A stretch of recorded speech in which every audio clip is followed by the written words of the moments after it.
Okay, I've got most of them. Okay, guys, we're going to get started. Good morning again. And so I think, Olivia, you are the only one that wasn't with us on Tuesday. My name's Tracy, so I'm back with you again. I'll be here through today, and then next week you'll shift gears, and Doug Rembold, who is one of the vice presidents at NISC, will be with you. He'll be talking about the cooperative business model. For those of you on Tuesday who said, okay, what is this thing? We really haven't heard much about it before. He'll dive into that with you and sort of walk through and compare it to a corporate business model or nonprofit and let you hear a little bit more about that piece. As I said on Tuesday, thank you for being here. I mean, I get that you have to pay to be here and you have to have this class, but you don't have to be present here. And so I appreciate that. And so while we're here, I'll give you the best that I've got this morning. I'm a morning person, so this is very well timed for Tracy. But I'll give you what I've got. And so today we'll finish up. We were talking about the three parts of Wired Differently. Talked a little bit about leadership, some about shared values. Today we'll shift gears and we'll move over and talk and finish up about culture and how leadership and shared values feed into building a strong culture in an organization. My hope is that we'll get to a spot where I can actually go back through some of the things. Good morning. Some of the things that you mentioned that were of value to you in this class and give you some of my perspectives. I would encourage you, if there's ever any extra time in any of the classes throughout the course, I've shared all of your feedback. I mean, so I took fast notes, but put all of those into a Word document and got them out to all of the other instructors. And so if there's a few minutes and you want an answer from somebody, ask them. I mean, because if we don't deliver on that, we miss the mark for you. And this is not a group that's interested in failing, just like you're not. And so we want to make sure that we do our best for you. So here were the things that we were supposed to do for today. And what I'd like to do is back up. On Tuesday, it was by the book, and then it was also read about the foreword and the preface. And so what I'd like to do is just take a look at that piece real quickly before we come forward to the assignment today.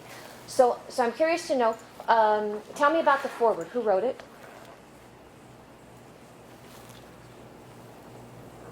Somebody from Texas. Huh? Don't touch. Stay away from yourself. I'm sorry, say again? John. John is his first name? This is good, okay? What do you know about him? His last name is Doggett. And it's not difficult, guys. He's on the cover of the book. Some of you got the book sitting out in front of you, so it's easy. All right. What can you tell me about him? What's his relationship to NISC?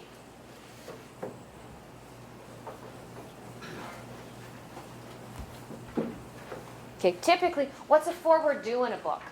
Let's start there. Now, you're probably far smarter than me because I didn't know until we had to have one for the book. But maybe you know about this. What's a foreword supposed to do? Take a guess. I'm sorry, what? Give the book some credibility. Okay, so Chris says give it some credibility. Yes, what else? Give a prelude. Prelude. Like a text of what's actually going on. Okay, so it sort of sets up, Tyler sort of sets up the book, what's to come? Yeah, on both counts. Any other ideas?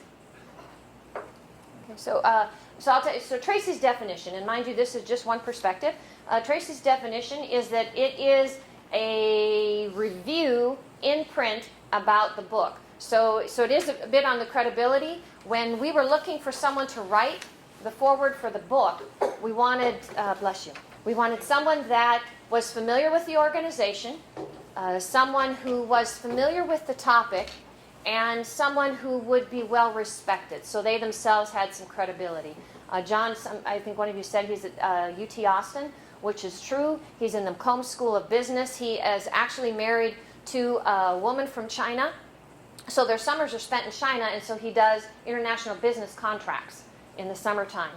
She, in the past, had been working, was one of the VPs at Dell. When they were in Austin, she's relocated to the East Coast, and she's now working for Samsung, which I don't know how many of you track reputations of organizations, but in 2015, Samsung had the #1 reputation among IT companies in the world. So, nice note. And so she's there. So she brings to him a very private sector, corporate mindset of how things really transition in organizations, and then he has this background in classroom, but also does a lot of consulting, and so works with a lot of organizations, and started working with NISC before NISC was the company it is today, but was just one of the regional co-ops that merged together. So he had a very interesting perspective of that process in the organization. So from forward, he talks a little bit about Vern Dosh and his leadership style as CEO, and then going into the preface. Who wrote the preface? Vern did, right. So what do you know about Vern as a leader based on what you read in the preface? And John talks about it a little bit, but the preface is really, here's why I wrote the book. Forward says, this is why this is a good book to read. Preface says, this is why I did it. So what do you learn about Vern and his leadership style in the preface? Matthew. This is the problem with me knowing your names. Well, Did you read it? well, no, because my book hasn't come yet. But Not really. Okay, so then Matthew takes a pass. I'm sorry, I don't remember your name. same name. Same. Okay, that's why. All right, Matthew. That's why you were confused. What does Vern say in the preface? What do you learn about it? It basically goes into where the rest some of his childhood.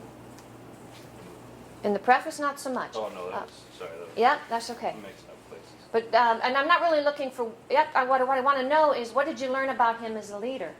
Because he talks about that. I mean, you get a sense, you get a look at the person. Yeah, Ariel. Leadership. Why? How do you know this? Like how he puts his customers first and him second, in a way. Okay, and how do you know that, Ariel? So Ariel says he puts the customers first and himself second. But how do you know that? And great guess. But how do you know it? And do you believe it? That's the better question. Because he didn't take the check. Say more, Tyler. Tyler says he didn't take the check. Because he stood to his, the company principles where he would end up having to confirm with the stakeholders, which were actually the customers in the meetings, saying that they have to require 2/3 vote or 3/4 of majority in order for them to pass anything, instead of taking the up to $1 billion check that any other CEO would just take it and run, basically. They might. Yep. Okay, yeah, that's chapter 1, but that's the right idea. Okay, any other thoughts about what kind of a leader Vern might be? Okay. It's not so much about him and his success, like he's just kind of grateful for the opportunity. Okay, what's that tell you, Andrew? I mean, you're right. I mean, Yeah. that's his nature, but what does that tell you about him? Like he puts other people first, not himself. Okay, he expresses gratitude, he puts other people first, yep. Okay, so then, maybe you didn't read the preface, and oh my God, she's asking me about it. Okay, let's take a pass on that. You saw him in class last week. All but 2 of you, because 2 of you just started this week. So those of you that saw him in class last week, what did you see about him as a leader? I mean, this guy talked to you for best part of 75 minutes. He values community and tries to build community. Okay, values community and tries to build community. What else? When you saw him interact with 15 of his employees, what did you notice? I think he really appreciates his staff. Okay, appreciates people. Oh, you're right. But yes, that's something you could have seen. What else? Natasha, you want to say something? He appreciated them like individuals, not like just a crowd. Like Okay, how did you know that? How did you know he appreciates them as individuals? Because he spoke of every single person. And Yes. he gave introduction for every single person. Yes. So here's just a perspective for you. So like we step out of the role of this class. So what was interesting is Vern is one of the people I get to coach in public speaking, which is a very interesting dynamic because here I work for NISC as a consultant, and one of my roles is to coach the CEO. And when we talked about Thursday's class, one of the things that I said is, if I was a student, I'd want an opportunity to say what I want out of this class. I wouldn't want just you to come in and just spew information at me for 75 minutes. Vern agreed. Okay, so that's why when he set up the agenda, he said, okay, and then we'll ask you all, what do you most value? And that completely took the back seat to what you just noted, is for Vern, it is so critical that he acknowledge and show that he values people. So it mattered deeply to him that every person that was here got a personal and individual acknowledgement. It wasn't just, meet my staff. You know, some of them are VPs, some of them are managers, they're all great. But he had to tell you something about each one of them because he values every one of them as a person. And so that, I mean, it was an interesting conversation because as we were walking up to the parking lot, he said, I didn't do what you told me to do. And I said, that's all right, you went where you needed to go. And sometimes that's more important. You know, and so you bring up an interesting point. Anything else that you observed about him as a leader that maybe caught you off guard or that you liked or you said, ugh, what's that about? I'll check in and see if that's true. Any other notes? He seems interested in making sure that everybody within his organization develops, whether you're a vice president or not, you know. Okay, Olivia, how did you know that? He wants everybody to develop or everybody to grow. How did you sense that?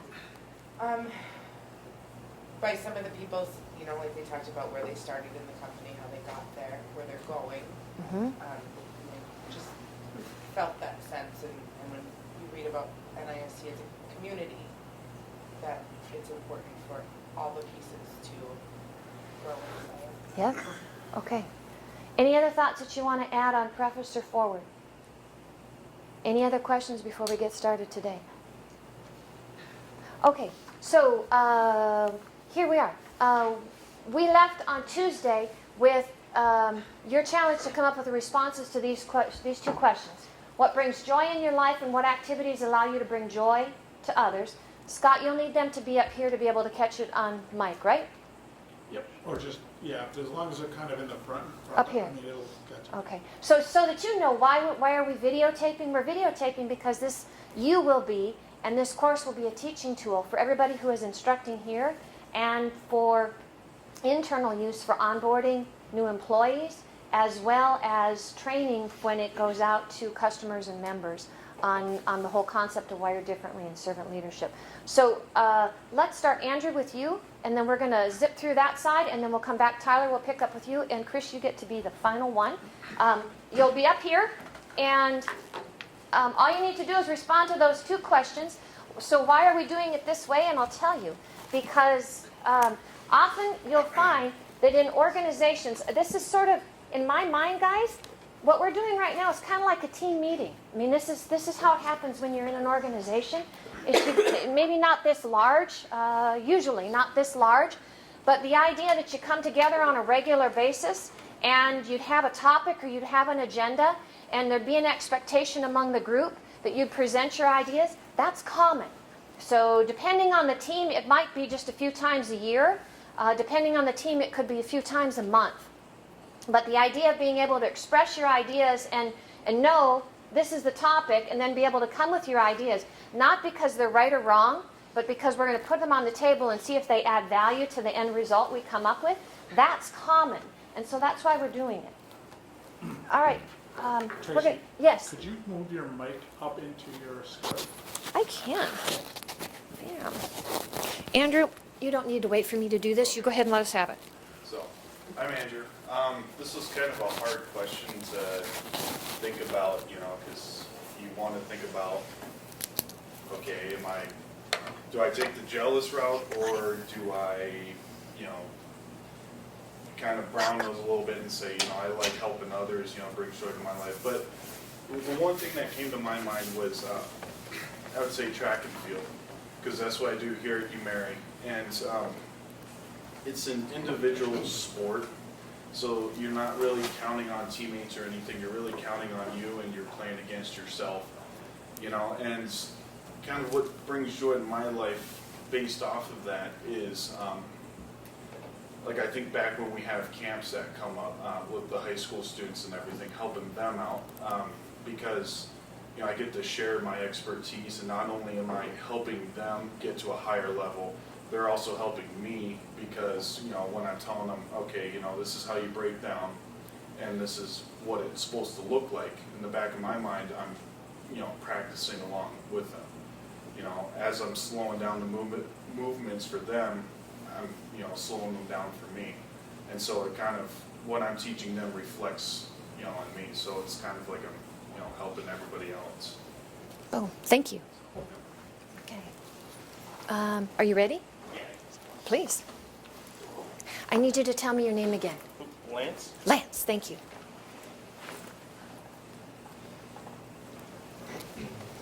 Okay. Yep, just up front, and if you'll answer the 2 questions from Tuesday. Alright. So what I decided that brings the most joy to my life is when, I know you can have separate activities, but what brings the most joy to my life is when I'm surrounded by my friends and family. Obviously, you can do everything alone, but it's much better to do it with somebody else.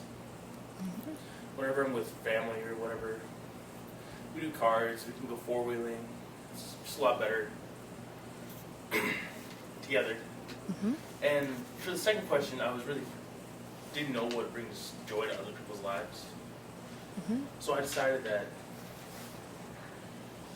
if I'm not going to go with the route that if I'm there, honestly, but to bring joy to somebody else's life, you sort of need to be there.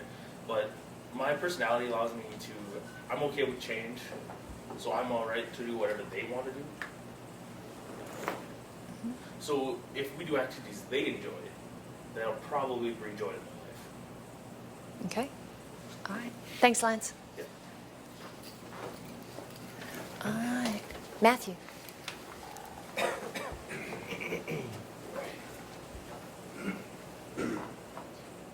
So what brings joy to my life? A lot of things, but if I had to nail it down, I'd say laughter.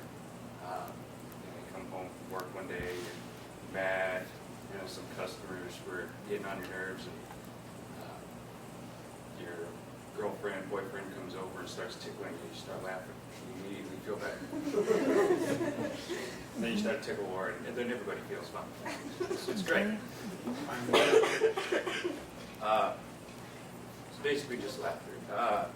What brings joy to others? Making people laugh. I just made you all laugh. You feel better, don't you? Even though it's 8 o'clock in the morning, you don't want to be here. See? All right. Thank you, Matthew.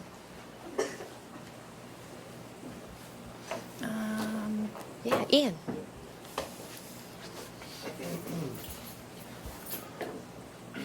Morning, Ian. I would say for myself, there's a lot of things that bring joy in my life, like the outdoors, camping, hiking, stuff like that.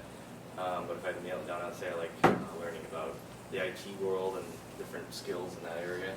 That's one of my favorite things to do. I love that area.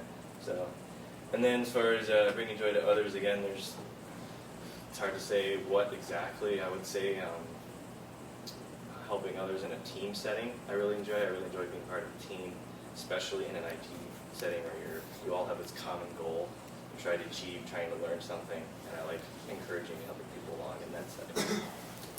Awesome. Can you stay there for just a second? Teaching moment, guys.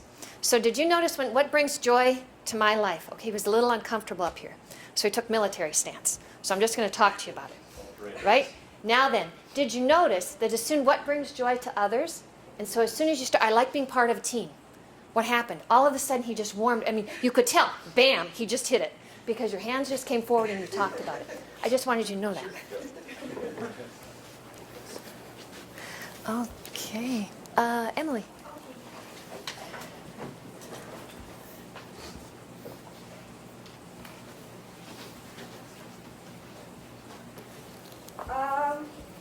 So if you know anything about me, I am a very happy person. So I could talk to you for the next 75 minutes about what brings joy to my life. But more recently it's been traveling. I spent the summer in Montana and I got to drive all around and I fell back in love with the state. That's why I almost always wear Montana stuff. And trying Montana beer. Just gonna throw that out there. But it's not just doing those things that brings joy to my life, but it's doing them with people I love, especially my family. Mainly my sister. My brother's a whole different story, but whatever.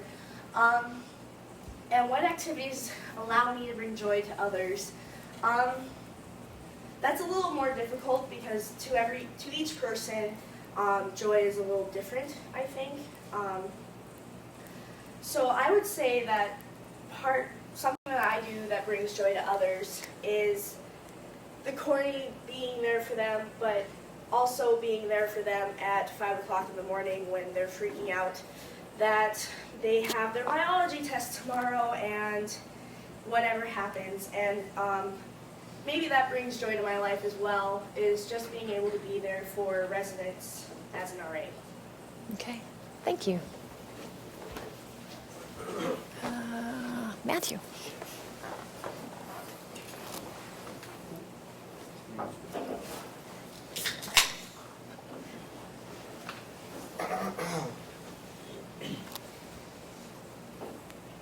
So, I'm Matthew, and basically, what brings joy to my life? When asked the question about what brings joy to me, it really made me think about, all the different activities I engage in every day.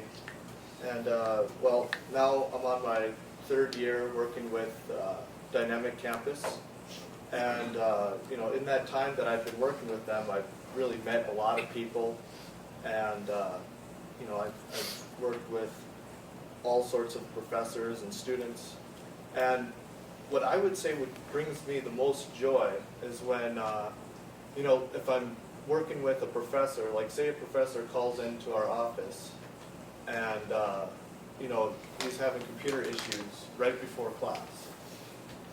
And, it's an emergency. He needs, he needs us in order to do like a PowerPoint or something. I'll drop everything, I'll go and help this person. And so the success of getting that teacher back up and running is what brings joy to me. Seeing that happiness in that professor is what brings joy to me, and what also brings joy to our customers. So that's what brings joy to me, and what I do that brings joy to others. Okay. Thank you. Thank you. Okay. Hey, Nicholas, let's go with you next.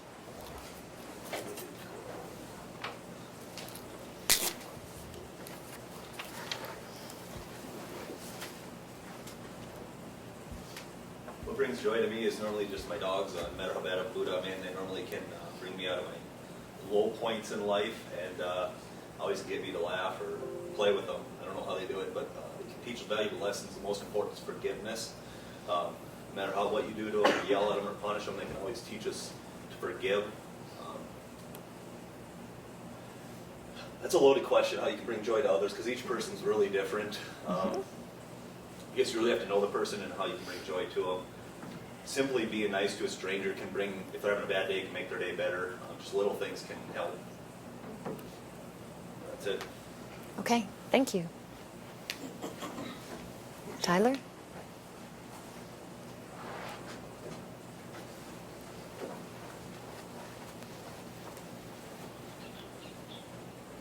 So what brings joy to my life is basically learning new things.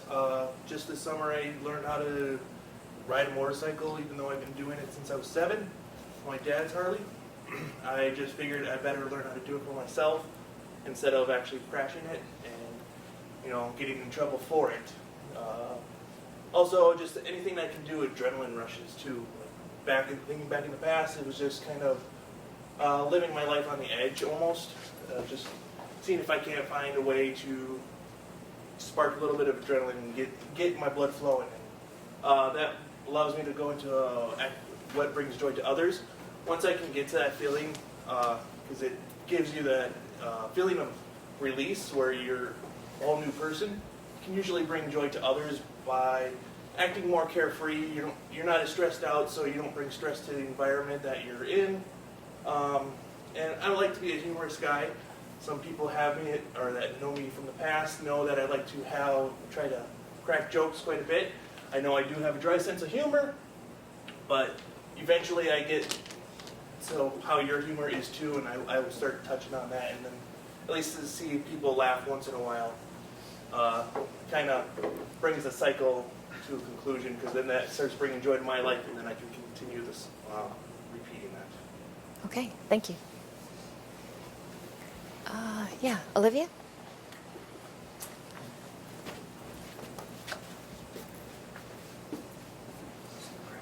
When I think about what brings joy to my life. I love people. I love to be around people. I don't like to be alone. Whether it's at work, around my coworkers, or at home with my family, I need that personal interaction with people. I think about what activities allow me to bring joy to others. Kind of goes hand in hand with being with people. If there's anything that I can do to make somebody's life easier or help them out, if I see somebody who's overwhelmed and I say, hey, is there something I can do for you? Something to make this a little bit easier for you. To see the relief on their face if there is something that I can help with. That's what I enjoy to do as a person, to bring joy to others. Okay, thank you.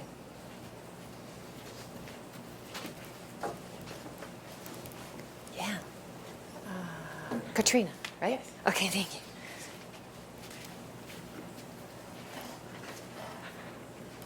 So what brings joy to my life? I love to experience these things. I love traveling, discovering what the world has in store. I also love learning about just about any topic. And then also, I like relationships with other people. Brings a lot of joy to my life, my friends and family. And then what brings joy to other people, I think would be sharing those experiences with other people. So traveling with my friends, learning with other people. And then also finding out what they love. I love it when people go off on like geeky rants about that thing they love, because I know it brings a lot of joy to their lives that sometimes brings to listen to their little rants. Yeah, and then just kind of what everyone said about being there for people when they need you. I know that brings joy to their life and it brings joy to mine. Okay, thank you. Okay, leave.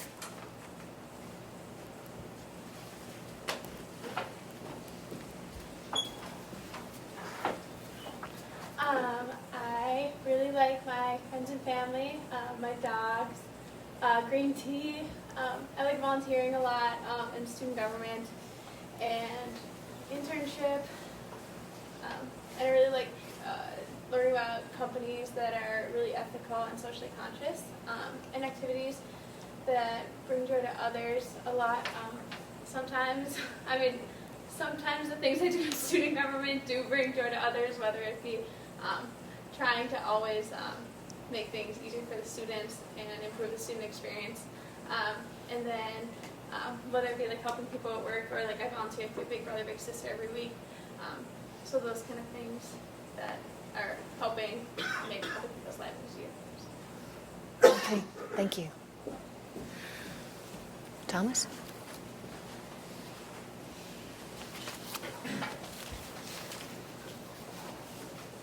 I'm Thomas. Good morning. There's a lot that brings joy to my life as well. Friends, family, just being around others. I like to also interact with people more often than not interacting with people. But then also, being able to try new things, being able to try new food or to visit a new place or to learn a new skill or learn a new fact. Those are things that, they just little tiny things, but they lift up your day a little bit.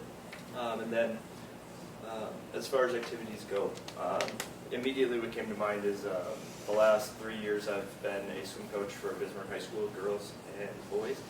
And on the girls' side especially, I've spent a lot of time working with them and being able to coach them. And although a lot of times it might not be so joyful for them, waking up at 5:45 in the morning to go to a cold pool and doing things, that are, it's hard work. But, at the end of the season when they accomplish a goal or even surpass that goal, when they see the scoreboard and they see a time that they never thought they could achieve, and they just can't even believe that they did that, their face just brightens.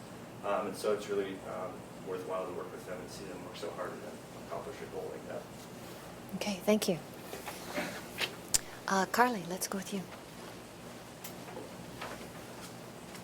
Carly with a K or a C? K. All right. Okay, so I have a big bulleted list for both of these, but I think mostly to sum it up, what brings joy to my life is just seeing my friends and family and all my loved ones happy, because I've just found that if they're not in a good mood, then I'm not in a good mood. So yeah, I think that sums it up. And then what activities allow me to bring joy to others? I I think pretty much like everyone else has said, just like helping them, just doing something unexpected, just to show you care, even if it's something little. Thank you. Yeah, Natasha?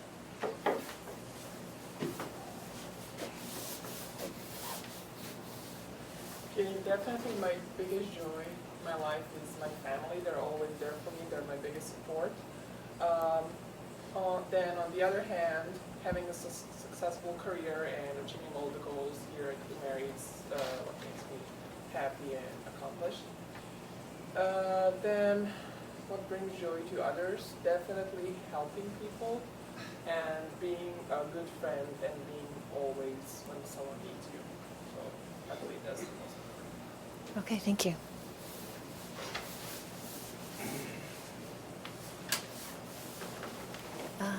Ariel. I'm Ariel, and what brings joy to me in my life, I might get my head cut off, but I enjoy watching my Green Bay Packers win. And I'm usually disappointed when they lose on Sunday, so I don't talk much on Mondays. But if otherwise, family too, because you never know what tomorrow will bring, so spend time with them means so much important to me. What activities? Either cooking, it's like a stress reliever for me. I enjoy cooking, just trying new ingredients, and farming, because seeing my dad be so happy that I can figure out something, and just sitting in the tractor is a huge relief for me. That's it. Okay, thank you. Kaylin.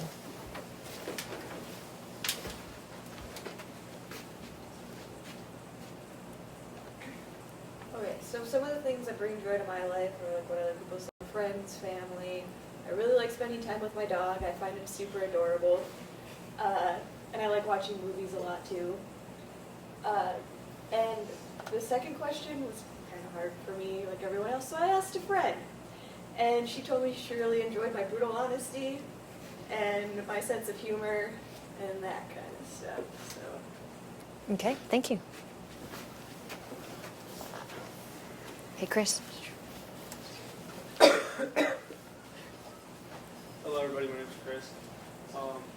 As I was thinking about what brings joy to my life, I realized that there's a lot of different activities that I do that bring joy to my life, but when I feel my deepest joy and my most true joy, I realize that it comes when I'm giving glory to God. And when I look at others and I see how Christ works in their life, it just amazes me. And that's probably where my deepest joy comes from. And activities that I can do that allow me to bring joy to others, as a lot of you guys said, serving others.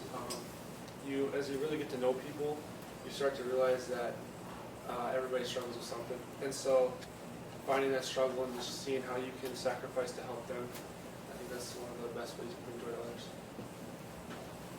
Thank you. Okay. Thank you. That's there is, next to, and I don't even remember what's at the top of the list, probably fear of death.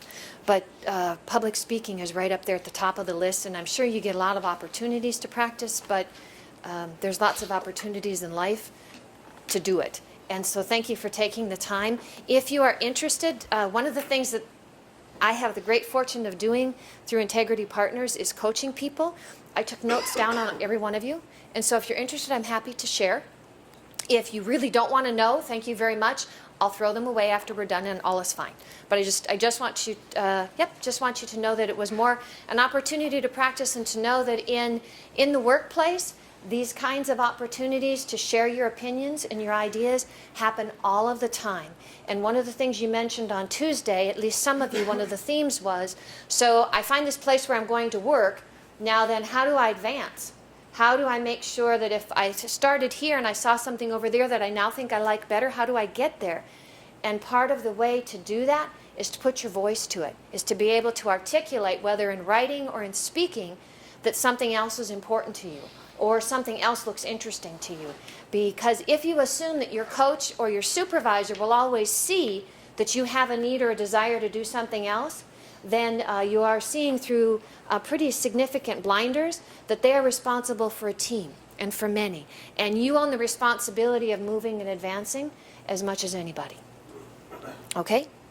So we were talking leadership values and culture. I told you that we'd now sort of move into the culture piece. And I'd like you to take a look at this image. And I'm just curious, are any of you familiar with this rock formation? Does anybody know this? Tell me. Rushmore. And how do you know? See, it looks like they were photoshopped out. They look like they're photoshopped out, or it's a really old photo. So you're absolutely right. That was the beginnings. If you take a look, you see the little house up on the top. Look directly underneath that. You can start to see George's nose. All right. So this was taken back in the 30s when the sculptor, Gutzon Borglum, I'm so sorry, I probably slaughtered the man's name. But anyway, when he first started and was commissioned to do Mount Rushmore, that's when he lived up on top, right above George, and started working on him. And then that's the finished piece. And if you actually read chapter 1, you know that one of the experiences that Vern shares in the book is when his family road tripped to Mount Rushmore. And of course, at the time, it didn't dawn on him. But the whole concept about Rushmore, which really sticks in chapter 1, is the concept of hyper-seeing. All right? And how did, as you read through the book, what did you understand hyper-seeing to be? Being able to see something that is in its finished state before it's actually even started. Okay? And so give me a real-time example of that. Tyler's been able to hyper-see because of what? So I can see what the outcome is going to be before I even attempt the project. So say I want to build Mount Rushmore. We'll use the book as an example. They had an idea of what it's going to look like in their head before they even chiseled away the first stone.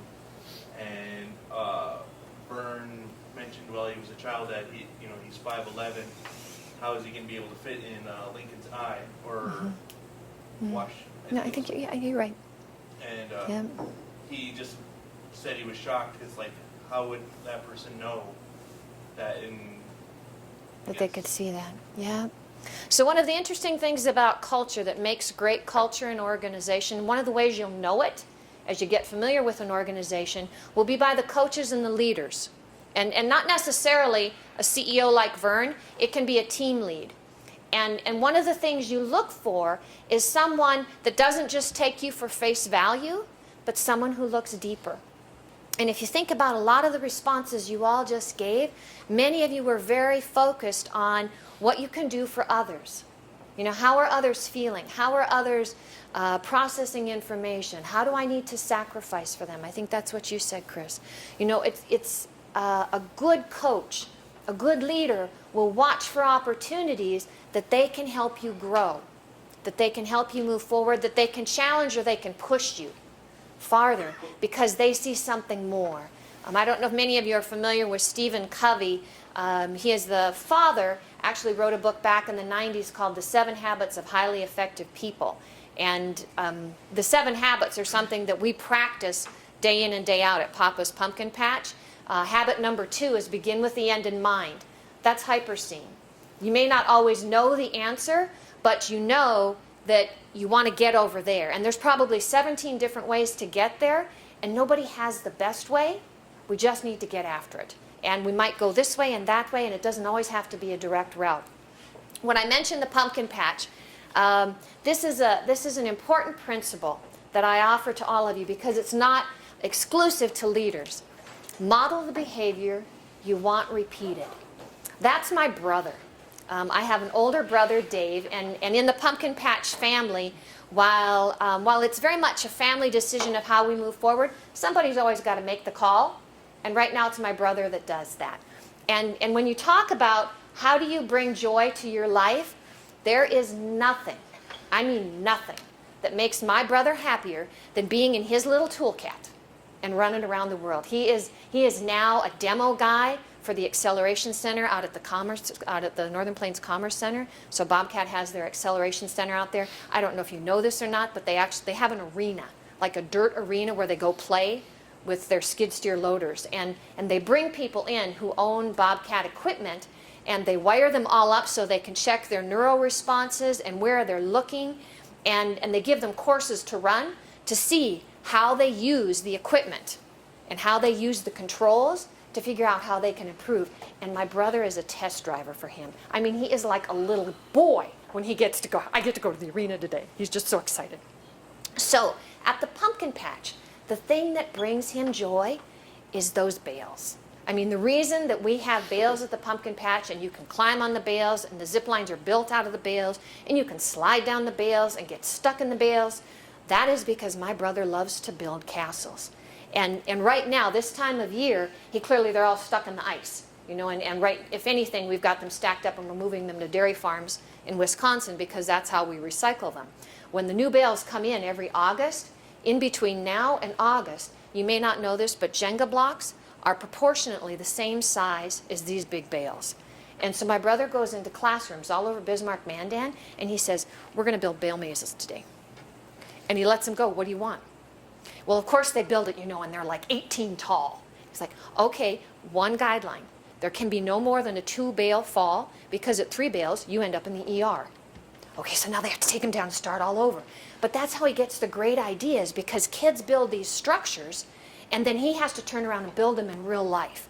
And so not only does he get to do what he loves, he gets to play on his toolcat and build with bales, but he clearly gets to bring lots of joy to lots of people that get to play in the bales and have straw in parts that they don't want it and find it in the shower and all those kinds of things.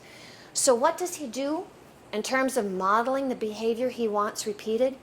He works his tail off at the pumpkin patch, and he does what he loves at the pumpkin patch. So when volunteers come to Papa's, they know a couple of things. One, you're going to work hard.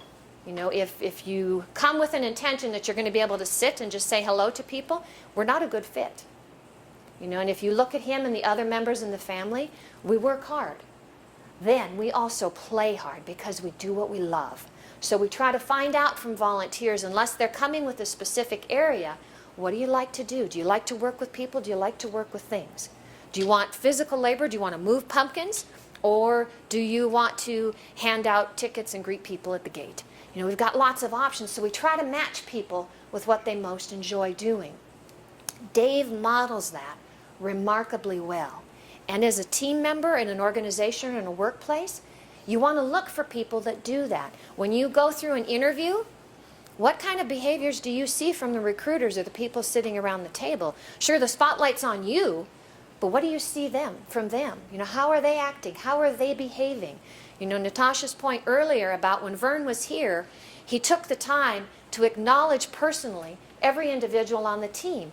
Well, that would express, that might tell you he cares about other team members. So he models that behavior because he wants that repeated in his organization. You know, if he would stand up here and cuss and swear and use every adult word in the book, you'd expect a different kind of behavior to really exist on all of the teams. And that's not to say that he doesn't in the quiet of his office. He might.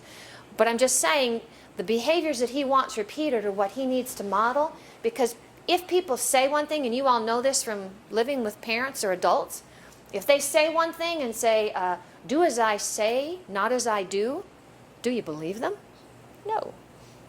You know, because you watch the actions, and we believe on the actions a lot faster than we believe on the words. So here's another thought, and I am trying to remember, I think maybe Leave It was you on Tuesday that wanted to know, how do you be successful? I heard it's snooze fest in there for that, for his. And well, good thing you came in class too. I don't know if I'm gonna. Yeah, I have plenty of good classes. That's like 80% of. Maybe. I'm starting to like that security class. So when I make that transition, or was it Ariel, was it you? It was somebody right over and that wanted to know, okay, so the most valuable thing would be, so how do I be successful when I transition out of the school or out of campus into the workplace? How do I do that? And it was interesting, and I think I said we'll talk about that on Thursday, because I knew Charlie was in the slide deck. And I think he shows up in either chapter 9 or chapter 10, because one of the conversations we were having is it's not just about the individual. So often when we come out of a college setting, or you come into the workplace for the sort of the first real job, now this is my daytime gig, we feel like, and this is a pressure we put on ourselves as individuals, we feel like, okay, we got to stand up on our own 2 feet. I've got to be able to do this on my own. I'm supposed to have the knowledge to know how to do this thing all by myself. And Charlie's really right. Few people are successful unless other people want them to be. So one of the things you want to be looking for in your first stop on your career ladder is a place where those that are working with you also want you to be successful. I would tell you, it would not work for Tracy if I was in a place where it was dog eat dog. It was highly competitive to the degree that if I succeed, then that means you fail. And that's what I want, because success is what I'm really about. That wouldn't work for me. That works for some folks. They should go to those places. If you are more about, and what I heard you generally speaking at the beginning, was that you're really about success for yourself and success for others, then you want to look for an environment where you have the sense that people prop one another up. They lift one another up, and they try to have your back, and they try to support you in what you're doing. So here's what I'd like to have you think about. If you could hyper-see, so look ahead, out to 2020, what would your job title be? Who would be your employer? And what would bring the most joy to your day? Okay. Now, you might not know, I think you probably heard Vern say last week, your job title might not exist.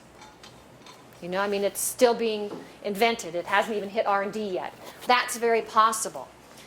But knowing what you know right now, what kind of a title would it be? There's a difference between banker and teacher and analyst and programmer. So generally speaking, what might that title be? And who'll be your employer? That doesn't mean name the company. I'll be at Sanford, or I'll be at CHI. That means, if you can, awesome. If you've already decided, I really want to work there, sweet. If you don't know that, then what part of the country? Are you going to be staying in North Dakota? Are you going to be staying in Bismarck? Is there some real appeal to Tucson? I don't know.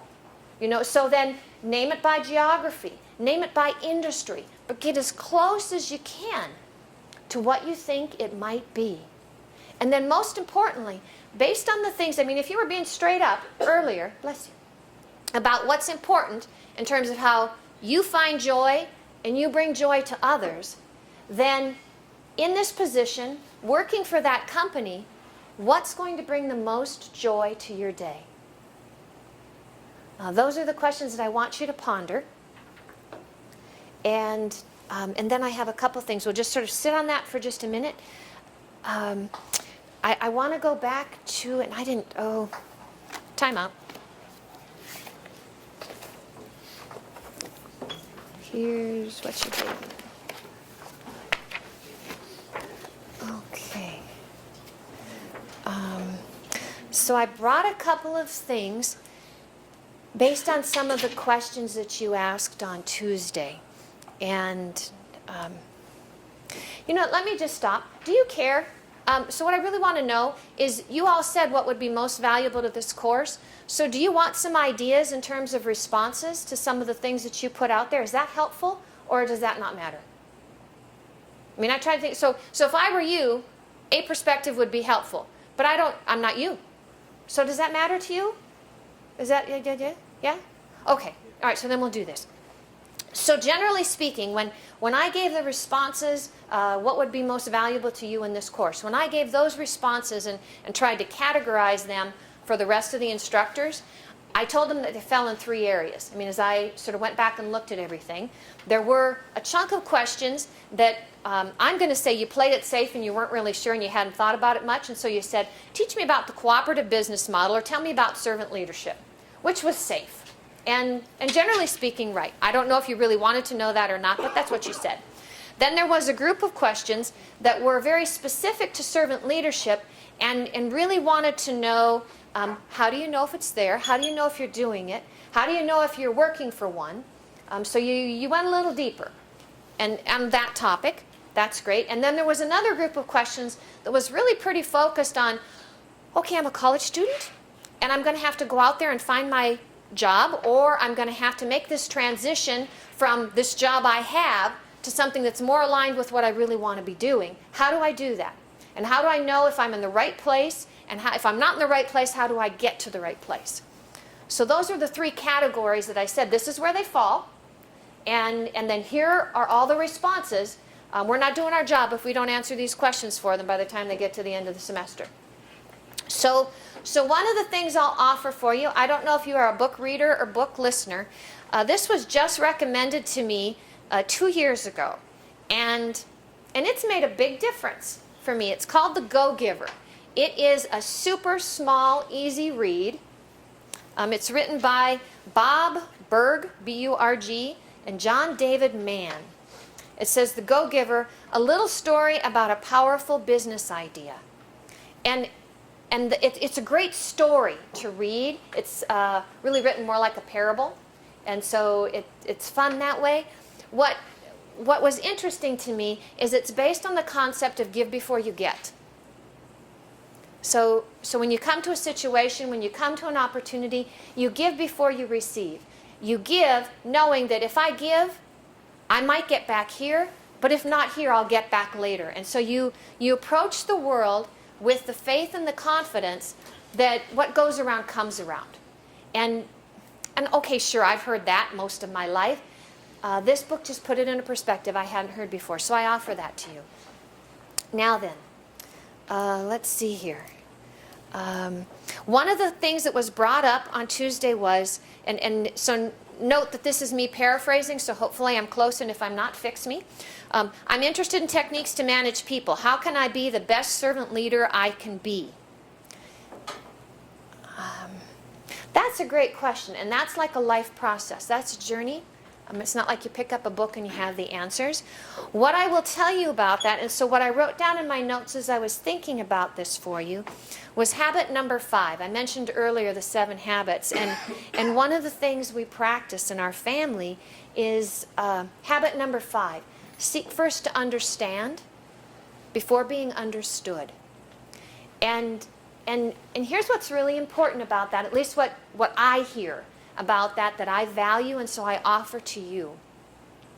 If I take the time to understand your situation or your concern or your issue or your joy or your success, whatever it is, if I take the time to understand it well enough that I can say it back to you, and you can say, you've got it. Yes, that. You said it better. That's what I meant.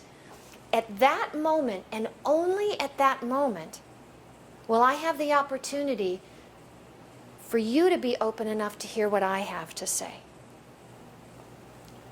At that moment, it's the first and only time that I'll be able to influence you with my beliefs. Does that make sense? So if I want to be a great leader, especially if I want to be a great servant leader, I've got to be able to listen hard. Hard enough that I understand what you or another person are saying so well that I can say it back to you and you know I got it. Because at that moment, you feel heard. You feel valued. And when you feel heard and valued, you'll be open to what I have to say. And only then.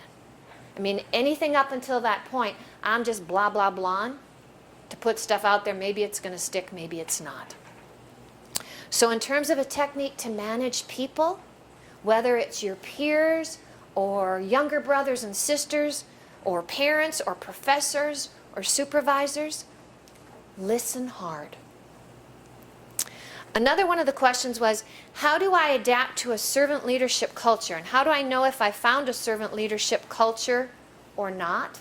I mean, so maybe I like that idea. Maybe I think that sounds cool. How do I know if I've got it?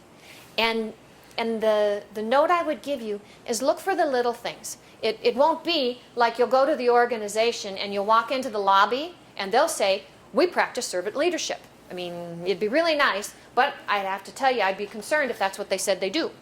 You know, great words, let me see it. And let me see it means watch for the little things. So when you are interviewing, if you have any interest or intrigue about NISC, man, oh man, you need to study them hard when you guys go over for the campus visit. You know, you need to pay attention closely to every person that comes in here, and do they walk the talk? Do they, Yeah.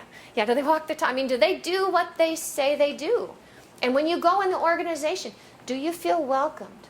I mean, starting, if you meet somebody before you even get inside the door, when you meet the receptionist, I mean, does Brenda greet you?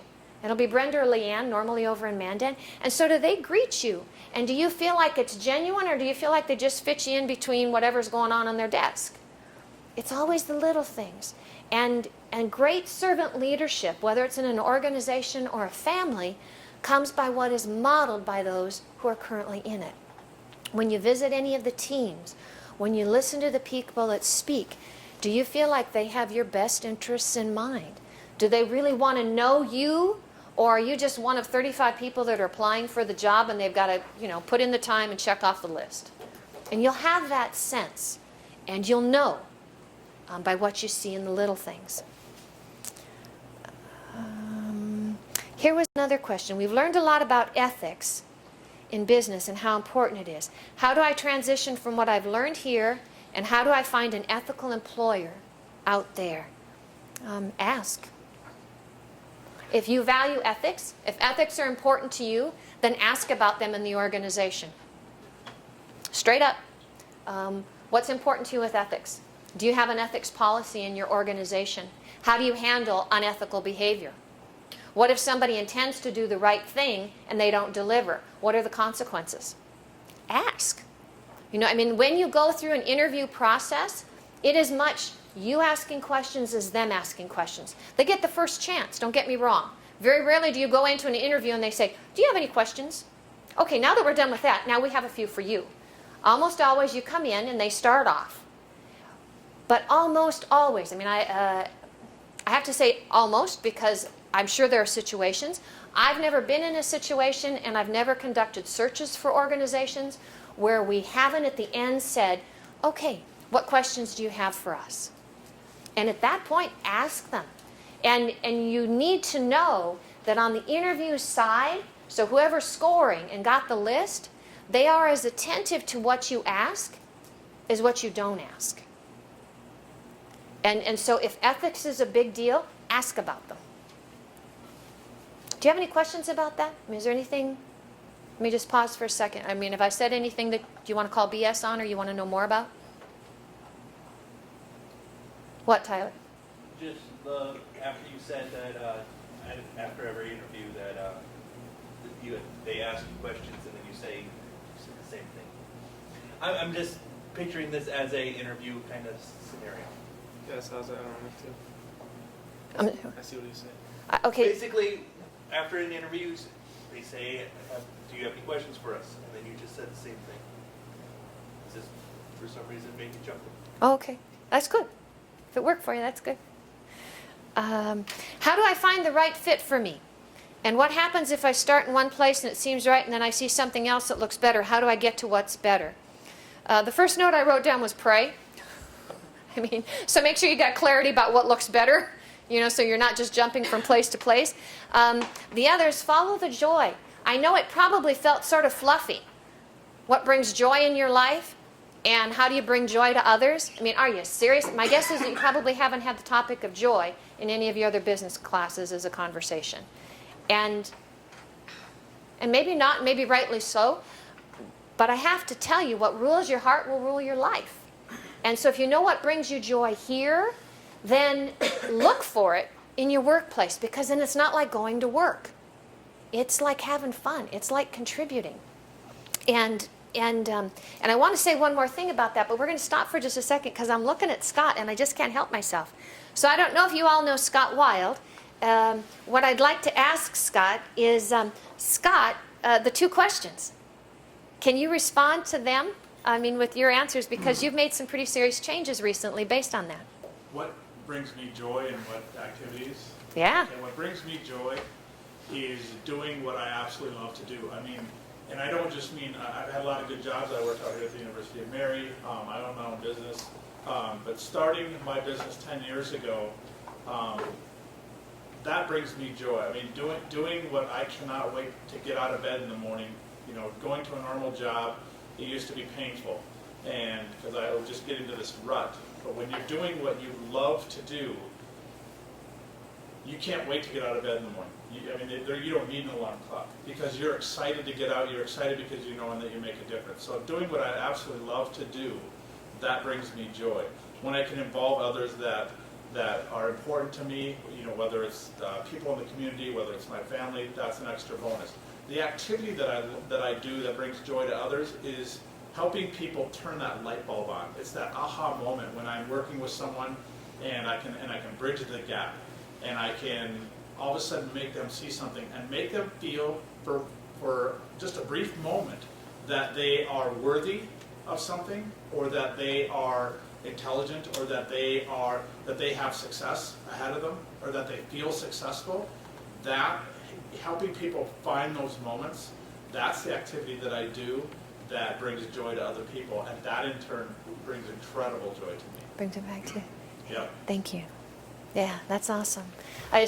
So I clearly know Scott outside the class, and so I'm sort of privy to that, but we were talking earlier about it, and I just thought it might be interesting for you to hear. He's made a pretty serious life change from full-time work for somebody else to full-time work for himself, because he could identify that would bring me joy. And it was that simple, and it was that courageous, at the same time. So about finding the right fit and what happens if I start in one place and I see something else. So I want to say it's an interesting balance.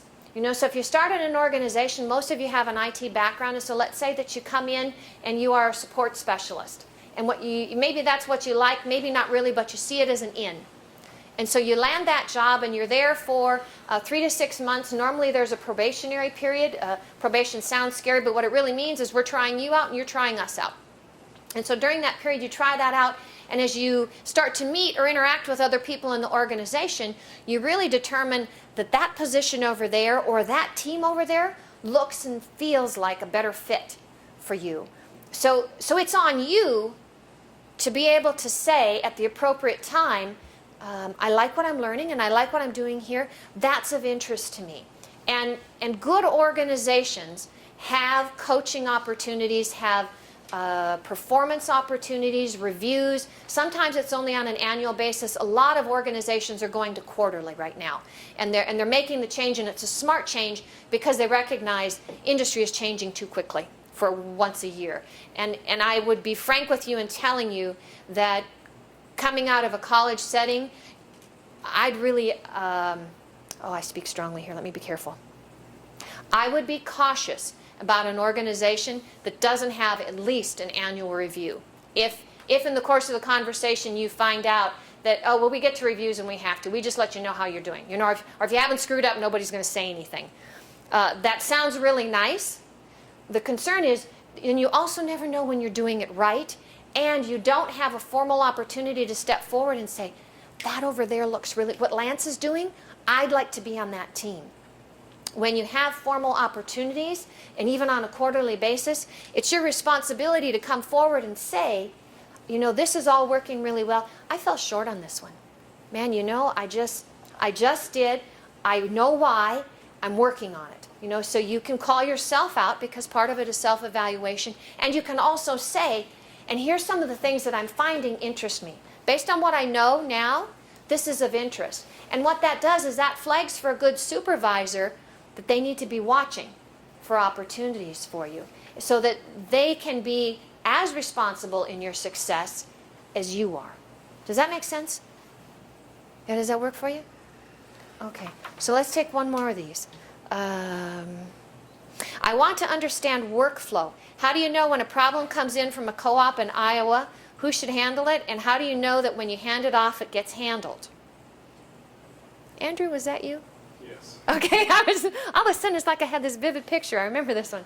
That is a great question because that speaks to trust.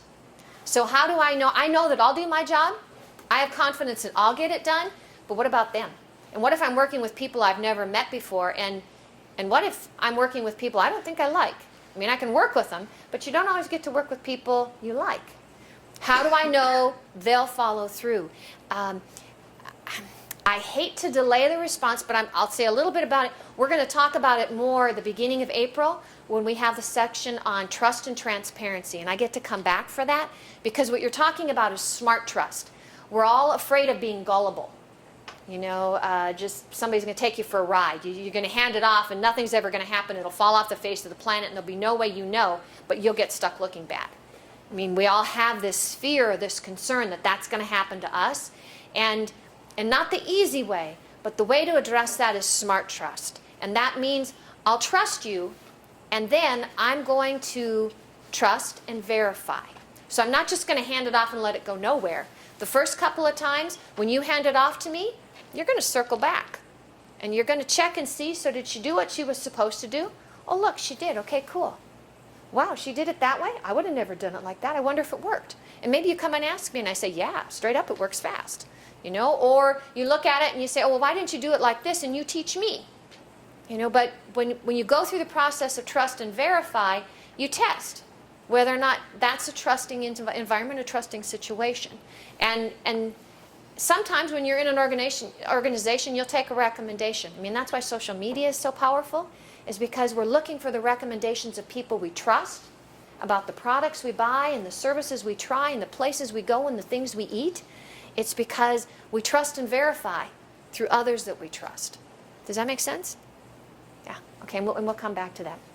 So, any questions about those responses that I just gave you? Any challenges? Any other perspectives you want to offer? I mean, I don't have all the answers. I just have one set of answers based on my experience. What do you think? Are we like on the downhill slide here? It's getting close to the weekend. I mean, this just feels like the whole energy is just kind of left. You've all pretty much checked out. Okay. Well, I can respect that. So here's what I'd like you to do. As a quick sum up for you, we've covered 3 areas, which are the 3 parts of the book. Leadership was, I think it's chapters 1 through 3 or 4. And so that really focuses on what are great servant leaders like? Who are some models out there? Clearly, as you read forward, you'll see that Sister Thomas is one that we talk about in the book. And there's a really great compare and contrast between Sister Thomas and Warren Buffett, which is kind of an interesting thing. If you're not familiar with Warren, Warren is one of the richest men in the world.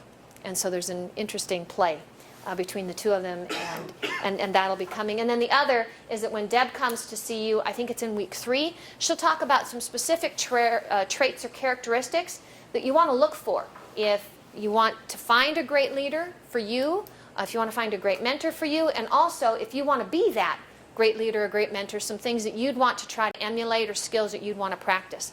We talked a bit about shared values. I showed you the 5 values that they have at NISC.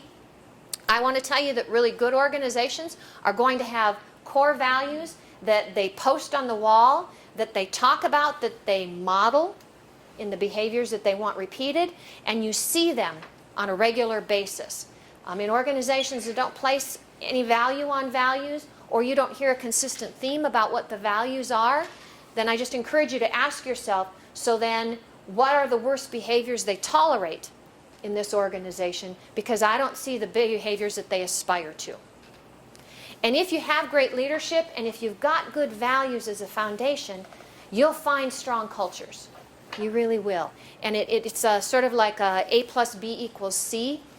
It's something that comes with it. When you're looking for culture, a lot of it is what you look for and what you ask about. So if you're looking for a place that has a culture that fits you, you need to be in touch with what's important to you, what brings you joy, and what allows you to bring joy to others. And then you need to find out if those things can be aligned with the organization where you're seeking employment. So here's what I'd highlight for you as you're coming into next week. You saw the questions earlier in terms of the reflection. So the 2020 reflection, Hyper C out to 2020. What's your position? What's the organization? What kinds of activities in that position will bring you joy? 500 to 750 words. Respond to each one of those 3 questions. That'll be due by 8 a.m. next Tuesday's class. You'll need to, how do I say this? You post it on Canvas? Is that right? So, yeah. I'm sorry, guys. I don't know the system. So thank you very much. Post it on Canvas. by 8 a.m. on Tuesday. And then, as I mentioned when we started, next week will be the cooperative business model. The instructor is Doug Rembold. So he'll take you into that one. Yeah. Just to clarify, number 1, read chapter 2, reflection, 2020 writing 500 to 750 words. On to which questions? The 3 questions that we just had earlier. So these 3. Yeah, I mean, I saw a bunch of you snapping them, so I think you got them. I'll leave them there if you didn't. Just email me that and I'll post it out there. Awesome. Pardon? Are we going to be presenting it as well? Oh, I think probably not. Will you present that? I would say no. I haven't talked to Doug, so I think that's just a reflective writing. Okay, any other questions? Anything else I need to clarify? Oh, yeah. There? Okay. Hey, guys, thanks. You're fun. I mean, you're kind of mellow, but you're fun. I'll be back 1 session on culture, so I'll see you when we talk more about culture, and then I'll be back when we talk about trust. I just need you to know that that's my most favoriteest topic. In the category What Brings Tracy Joy, it's talking about trust. So I'll be back for that one, and then back at the very end. Take care.